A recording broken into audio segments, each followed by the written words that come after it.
Voy a informar sobre una reunión del Comité Central del Partido que se realizó los días 7 y 8 de marzo últimos. En primer lugar, seguimos con la campaña de rectificación que decidió el Congreso, que hacemos en cada central, dedicamos mediodía a eso, y discutimos el punto 4 de la obra de Mao sobre los métodos de dirección de los comités de partido. Y luego de eso hicimos un amplísimo debate sobre la situación internacional y sobre la situación nacional, que duró todo el primer día y el segundo, el resto del primer día y el segundo. En cuanto a lo internacional, lo que se denomina, lo que aparece con la crisis y los acontecimientos de Ucrania, es que se ha demostrado lo que se ha dado en llamar el cansancio estratégico de los Estados Unidos, todavía empantanados en Irak y Afganistán, y relegando su rol de superpotencia típica de la Guerra Fría en la Unión Europea, forzando a Alemania, Francia, Polonia a enfrentar la amenaza rusa, a jugar con Kiev. Ahora John Kerry, el Departamento de Estado, viajó con $1.000 millones y después los europeos han resuelto prestarle 11.000 millones de euros al actual gobierno de Kiev. Es decir, que están supliendo esto que llamamos el cansancio estratégico del imperialismo yanqui. Por el otro lado, Rusia viene y ha estado en un estado prolongado de debilidad y quiere salir de él, porque Putin considera que la caída de la Unión Soviética fue la mayor catástrofe geopolítica del siglo XX. Ahora Rusia mueve sus piezas con cautela para recuperar territorio y población en el oeste, porque hoy sería una especie de potencia euroasiática, más asiática que europea, y quiere resolver ese problema, digamos, fundamentalmente. Para Putin, Ucrania es un estado artificial, como le dijo a Bush en la reunión de la OTAN en el 2008, porque él dice que la tercera parte de la población de Ucrania es de origen ruso. En realidad solo el 17% es de origen ruso. Pero igual que incluso pasa con Alemania, depende del gas ruso. Eso es un arma poderosa que tienen los rusos en sus manos. Rusia ya perdió Ucrania con lo que se llamó la Revolución Naranja en el 2004. Ahora la perdería por segunda vez, porque ha sido derrocado un gobierno prorruso. Por eso que Putin dice que él actúa legalmente, porque él actúa por orden del presidente derrocado por un golpe ilegal. Ellos tienen en Crimea el puerto de Sebastopol, que ha sido la base de la flota rusa en el Mar Negro desde Catalina la Grande hace 230 años. La ocuparon los nazis en 1942 a costa de 170.000 víctimas, y la perdieron en 1944 por la contraofensiva del Ejército Rojo.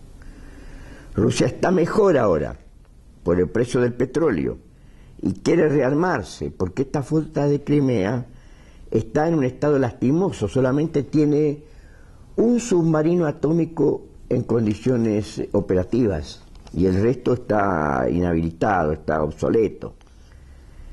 Claro, el objetivo principal de Rusia, porque en el Mar Negro no tiene contrincantes, ni Turquía, ni Rumania, ni Bulgaria son contrincantes, pero el objetivo principal de Rusia es avanzar en el Mediterráneo, porque la experiencia de Siria, ¿qué les demostró? Ellos tienen en Siria la base de Tartus, es lo único que tienen en el Mediterráneo, pero cuando se agudizó la situación en Siria, los yanquis y los países europeos rodearon, cercaron el mar Mediterráneo ahí en la zona siria, y la base de Tartus prácticamente quedó inutilizada. Entonces ellos quieren fortalecer su posición en Crimea, pero para proyectarse sobre el Mediterráneo. Así que se ha creado una situación muy peligrosa. Existe el riesgo de una guerra muy peligrosa. Ahora Putin despliega tropas, los europeos replican diciendo que van a tomar contramedidas y el mundo se balancea en una situación muy peligrosa como no conocíamos desde la época de la Guerra Fría. Y aquí en Sudamérica tenemos una grave situación en Venezuela, porque allí se ha dado lo que se llama un golpe suave, que puede terminar también en una guerra civil. Lo empujan los yanquis a la rebelión, ayudan, intervienen, mundialmente agitan, ¿cierto? Al mismo tiempo, Maduro, bueno, ya sabemos las cosas que dice a veces Maduro, replica en una forma que está agudizando la situación día a día, más muertos, más víctimas de la represión. Entonces la situación puede desembocar en cualquier momento también en una guerra civil, porque no hay que olvidarse que en Venezuela hay miles de cubanos. Algunos dicen 20.000, más de 20.000, otros hablan de 50.000. En todo caso hay 20.000 que están ayudando a Maduro a organizar el partido chavista en Venezuela, cubanos. Por lo tanto, la situación es muy compleja, la situación que se ha abierto allí en Venezuela, ¿no? Y bueno, tienen un gran problema de inseguridad en Venezuela porque hay una carestía y una ausencia de alimentos, de productos claves. Falta el pan, falta la leche, hasta el papel higiénico. Hay una división en las Fuerzas Armadas entre los chavistas procubanos, entre los chavistas que no son procubanos y entre los que son antichavistas, etcétera, etcétera. No hay que olvidarse que atrás de Chávez, controlando el ejército, estaba Baduel, y que Baduel actualmente está preso, condenado a varios años de prisión. Por lo tanto, la situación en las Fuerzas Armadas también es una situación compleja. Hay una gran penetración china.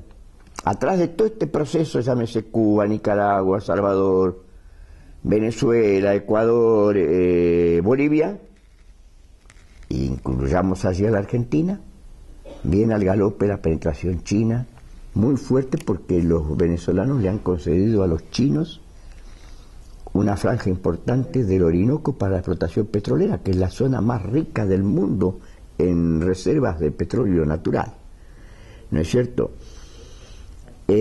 Nosotros son anti-yanquis, aquí hay una pulsada fuerte, nosotros lo apoyamos, somos solidarios con el pueblo del gobierno venezolano frente al ataque yanqui, pero alertamos que atrás de la lucha anti-yanqui se emboscan los chinos, el imperialismo chino y el imperialismo ruso, ¿no? Y siempre tenemos en cuenta también las grandes reformas positivas que hizo Chávez bajo su gobierno, incluida una reforma agraria que, si bien fue parcial, no terminó resolviendo el gran problema que tiene Venezuela de que tienen que importar hasta la lechuga de Estados Unidos y otros países, pero fue una reforma importante. Lo mismo la nacionalización de empresas claves, como pasó la que tenía Techina allí en la siderúrgica, etcétera, etcétera, etcétera. Pero hay que atender en el sur, América del Sur, también a las jugadas del imperialismo yanqui, que está atrás de esto de Venezuela, está muy preocupado porque hasta Dilma Rousseff fue solidaria con Maduro. Uruguay con Mujica, la Argentina que no está claro que tiene una posición anti-yanqui y que atrás se mueven, pero ha formado el Grupo del Pacífico, el imperialismo yanqui, ha formado el Grupo del Pacífico con Chile, Colombia, México, muy importante, y por otro lado ha conciliado, empujado lo que fue el triunfo de Cartes en Paraguay, un narco público y confeso, rey del narcotráfico en Paraguay, que ha comprado el Partido Colorado, un hecho inaudito, y ha sido electo como candidato del Partido Colorado, presidente de Paraguay. Así que otro gran tema es que la crisis internacional todavía no está resuelta. Sobre todo porque no está resuelta ni en Europa ni en los países emergentes, y hay mucho temor sobre cómo va a aterrizar la economía china, que al quedarse privada de sus mercados de exportación por la crisis, tanto en Europa como en los propios Estados Unidos y en países emergentes, ha proyectado un plan de fortalecimiento del mercado interno chino, para lo cual ha resuelto una cantidad de medidas que han inflado algunas burbujas, como la burbuja inmobiliaria. Nadie sabe cómo va a ser el aterrizaje de la economía china. Si va a ser un aterrizaje suave, porque si llega a ser un aterrizaje brusco, sonamos todos, ¿no? Y por el otro lado, en lo internacional, hay grandes luchas de masa, gigantescas luchas de masa. Hemos sido testigos de las luchas de los países árabes, las grandes luchas también en los países europeos contra la crisis, sobre todo en Grecia.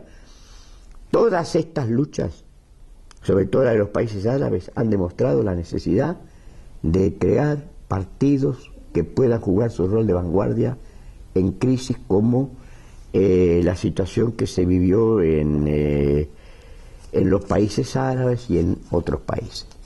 Bueno, hasta ahí lo que fue lo más importante de la discusión sobre el tema internacional.